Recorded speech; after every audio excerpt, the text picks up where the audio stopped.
आज ये जो इमीडिएट प्रेस को एड्रेस करिवार गोटे रीजन थिला जे आमे उत्तरदायी वोटर को पाखरे, आमे उत्तरदायी ईसीआई पाखरे, आमे उत्तरदायी भारतीय जनता पार्टी पाखरे नहु, आमे उत्तरदायी अन्य कोनोसी पार्टी पाखरे नहु, आमे उत्तरदायी कोनोसी गणमाध्यम पाखरे जदि मिछ खबर से प्रकाश करिवो ता पाखरे मध्य नुहे। जदि आज गोटे गणमाध्यम आग धाड़ी रे अछि आमे भी ताकू भलो पाऊ, ओडिसा रे से माने आगे रे अछंती। जदि आपण जदि गोटे टिप्पणी देबे थरे आपण तार फॉल आउट कथा भाबिबे नाही, आपण हठात किनी स्टेटमेंट देबे। मोर आज प्रश्न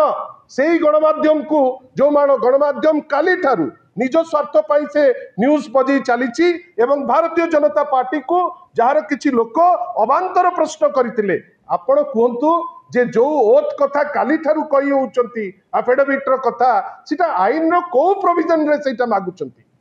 को प्रोविजन ऑफ लॉ कहूची जे बिजू जनता दल को एफिडेविट दबा को पड़िबो जोठी जेमती मिहिर बाबू कहिले आमे गोटे रिटन एप्लिकेशन देइचू आ आम भितरे ईसीआई भितरे कांस्टेंट कम्युनिकेशन हे चलीची। आज मध्य आम टीम जाइकरी भेटिचंती बिजू जनता दल माननीय नवीन पट्टनायक नेतृत्व रे आमे गोटे सशक्त एवं डेमोक्रेटिक दल जहार विश्वास अछि कॉन्स्टिट्यूशनल प्रोसेस रे, आमे गोटे प्रोसेस रे अच्छे आपण हठात किनी टिप्पणी देबे। मोर द्वितीय जिनस रहिला सबु बेले इलेक्शन कमिशन संगे जो कम्युनिकेशन टा यूनिडायरेक्शनल, आमे कौन ईसीआई संगे कथा होचु आमे साथी पड़ोसी को जनइबार कोनोसी कारण नाही, किंतु आश्चर्य काली ठारू गोटे मिछ खबर प्रसारण हे चलीची विदाउट एनी रीजन। आशा करिबा गणतंत्र को सशक्त केवल गोटे पॉलिटिकल पार्टी चाहिए हुए ना, आमे समस्ते मिसिले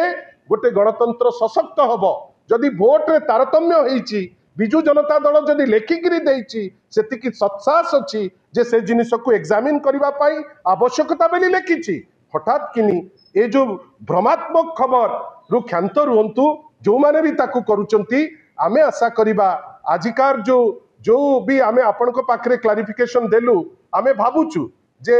जो गणमाध्यम काली ठारू बजेइकरी टीआरपी कथा चिंता कला आज एटलिस्ट ए जो स्पष्टीकरण आमे दउचे ताकू निश्चित भावे देबे, काहेकि एक तरफा न्यूज गोटे पॉलिटिकल पार्टी को विंडिक्टिवली ब्लेम करिबा पाई एटा केबे हेले भी गणतंत्र पे भलो नुहे। आपण जानी करी गोटे मिछ खबर बारंबार कहिकी चेष्टा करूचंती लोकन को भुआ बुलेइबे, लोके भुआ बुलेइबे नहीं, वास्तवता लोक जानिलेनी, सत्यता लोक जानिलेनी। सेति पाई आशा करिबा जोटा सत्य से उपरे आपण आपणकर तथ्य को आधारित करी न्यूज करिवे। एवं आज कौन हैला मीटिंग रे ठीक 5टा बेले आज आमर जो वरिष्ठ नेतृत्व